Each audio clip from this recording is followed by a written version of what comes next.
I am Ferdinand Marcos, and I am the President of the Republic of the Philippines. I stand today on behalf of 110 million Filipinos. Hi everyone! Hello Universe, it's me again. Nako mga bes ha, puro tayo good news dito sa Marcos administration. Yung mga magagandang programa no, ng mga sekretary niya. Ayan. So, nakikita nyo mga bes ha, ito po yung ating mga kababayan na Aita. Nako, sino kayang sekretary ang naghatid ng kaukulang tulong, no? Basahin po natin mga kababayan. Ang sinabi dito on January 9, 2025, Secretary Ladigadon and the Office of the Presidential Advisor for Poverty Alleviation, which is ang OPAPA. Ay, si Secretary Gadon pala eh.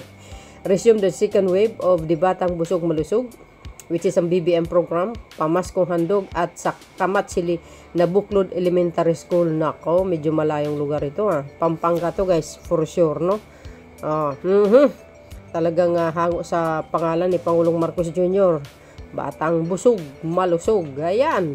Tuloy, under the holiday team, Batang Busog Malusog Pamaskong Handog, Secretary Gadon visited community and children extended New Year's greetings and assuring them of the President Bongbong Marcos' commitment to poverty alleviation due to unfortunate schedule conflicts. The second wave of BBM Pamaskong Handog was set to follow the first wave in December 12, 2024. Oh, kaya abangan po natin ang pag-iikot ni Secretary Gadon guys, no? Kasi ang punterya niya talaga ito, ating mga kababayan na talagang hikao sa buhay, tulad ng mga Aita, yung mga mahihirap ba, mga elementary school sa kasulok-sulukan ng Pilipinas. Iikot yan, kaya abangan po natin si Secretary Gadon. In his remarks, Secretary Gadon, sabi niya dito guys, ang highlighted the return of the National Commission on Indigenous People, sabi sa inyo which is ang NCIP to the Office of the Vice President, promising improved support for the indigenous population. Yan, magandang mission yan kay Secretary Gadon. Kasi dati itong bago itong magandang programa ni Sec Gadon, mga kababayan, ay kaakibat ang pagtulong dito, ang sponsor yung mga private sector tulad ng SM, no? Siyempre hindi po nawawala diyan ang iba pang mga private sector na talagang tumutulong, kaya nakakaikot si Secretary Gadon. At ngayon, naibalik na sa Office of the President, ay maganda ito ha. Kaya nakatutok na ngayon si Secretary Gadon sa ating mga ingenious people. Agay! Ayan, tuloy. This feeding program reached over 500 families in the local ingenious Aita community in Florida Blanca, Pampanga. Tama nga, no? Done in partnerships with the Philippines Amusement, sabi dito guys, and Gaming Corporation, which is ang Pagcor, sabi sa inyo and McDonald's. The BBM program distributed 500 food packs, ayan, containing rice, spaghetti, sauce, and noodles, and canned goods. Additionally, the OPAPA distributed 1,000 pieces of Nutriban and McDonald's education booklets were given to the children to promote better, ayan, better nutrition and learning. Oh, maganda ito guys, no? Iikot yan at iikot yan si Sec Gadon. Yan po ang kanyang mission, no? So, ang alam ko dito guys, sa kay Sec Gadon, wala yatang budget yan no? Ang alam ko yan. Bumalik na sa Office of the President. Maganda yan, tuloy-tuloy, kaya abangan po natin. Ayan, no? Wow, ako natutuwa talaga. Alam nyo na, puro tayo good news dito guys ha. Oh, see? Saan kaya susunod? Yes, saan kaya ang susunod dito, no mga bes? Ang lakbayin ni Sec Gadon. Yung mga sekretary niya talagang umiikot yan sa kapuluan ng Pilipinas. Masisipag sila talaga. Ayan no?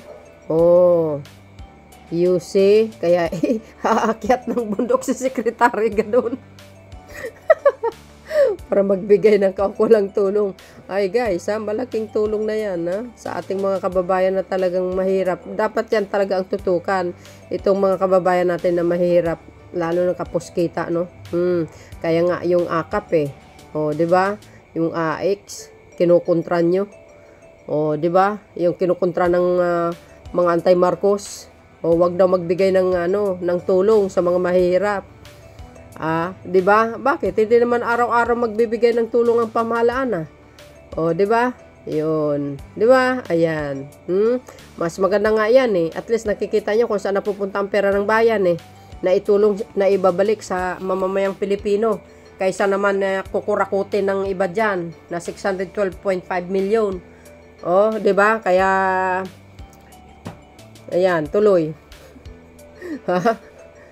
Di ba mga kababayan? Kaysa naman yung iba dyan, kinurakot lang ang pundo ng bayan. Kaya yan, nagkanda isu tuloy sila. So, dahil dito mga bes, ano po ang kapalagayan nyo? Ako, natuwa ako. Yun ang kapalagayan ko. Para kompleto, detalyado, ito, panoorin nyo. Itong speech. Ito, para magpahatid ng mumunting mga tulong po na, ito po actually pamasko, kaya lang na-delay lang po kami ng konti. Pero, huli man at magaling, narito pa rin kami para maihandog po namin sa inyo yung aming po mga regalong ito para sa inyo. So, hindi ko na po patatagalin. Tayo po yung pumalakpak para i-welcome ang ating Secretary Larry Gadon para sa kanyang mensahe sa inyong mga.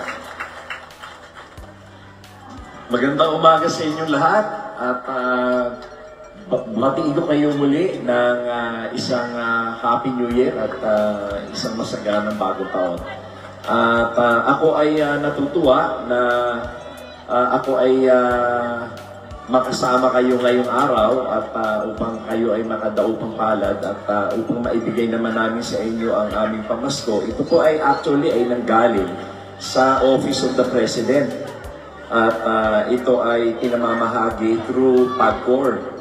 At nakakatuwa rin naman na isipin na napakarami pala ang ating mga kababayan dito, mga kapatid natin ng mga Pilipino na nandito sa lugar na ito, sa sitio Kamatsili at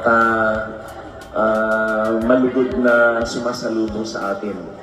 At nais kong iparating sa inyo ang mensahe rin ng ating mahal na Pangulo Bongbong Marcos na puso talaga ang kanyang hangarin na makatulong sa ating mga kababayan at itong tungkol sa sitwasyon ng mga indigenous people dito ay gusto ko ipaalam sa inyo na ang Commission on Indigenous People ay naibalik na sa Office of the President.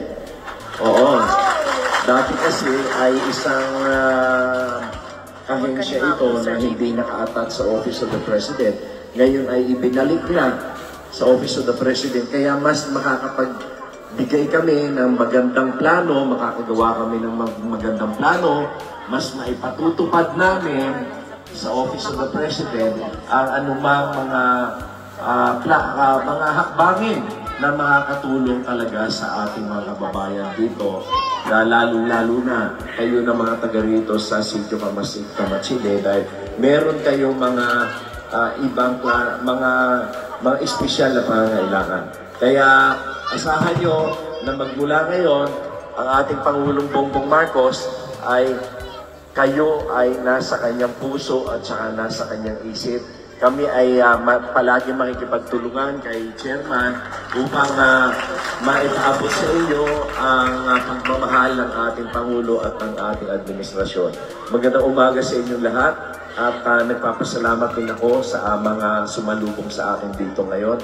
At muli kayo ay babatiin ko ng manigong bagong taon. Maraming salamat. Mabuhay ang bagong Pilipinas.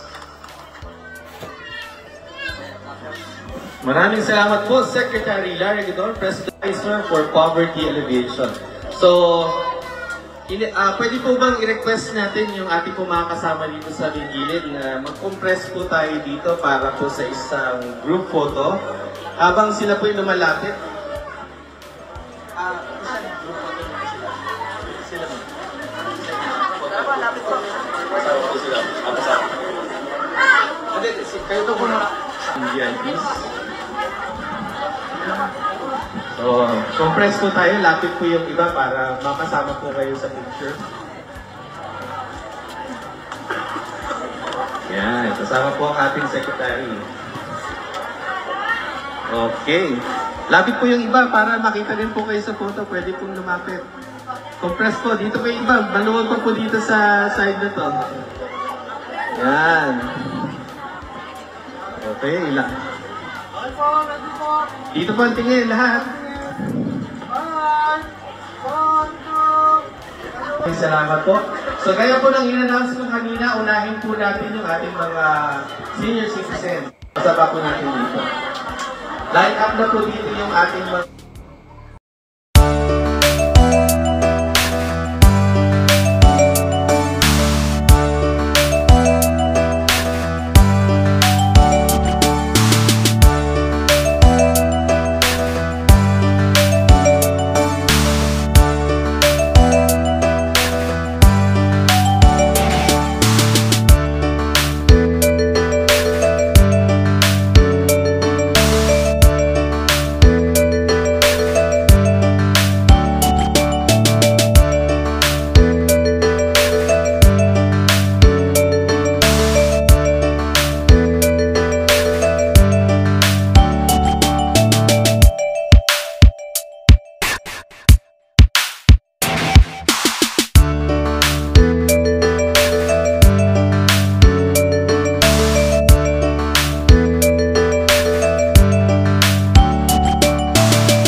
Bayan, kung nakikita nyo, Secretary Gadon namigay, ayan, tuloy-tuloy na po ito ang kanyang misyon, no? Kasi itong programa niya yung Batang Busog, Malusog ay binalik sa Office of the President, ay talagang ito yung mission niya. Iikot yan sa buong kapuluan ng Pilipinas. At ang talagang pinupunterian ni Sik Gadon yung mga mahirap nating mga kababayan, guys, sa totoo lang, at saka sa mga elementarya, no? So yun mga kababayan, antabayanan po natin or subaybayan natin ang pag-iikot ni Secretary Gadon sa buong kapuluan ng Pilipinas, mga bes. See you again on my next upload video. Bye bye bye and babus. God bless Philippines. Puro tayo magagandang programa dito, no? At magagandang programa ng Marcos administration. Bye bye bye and babus. God bless Philippines.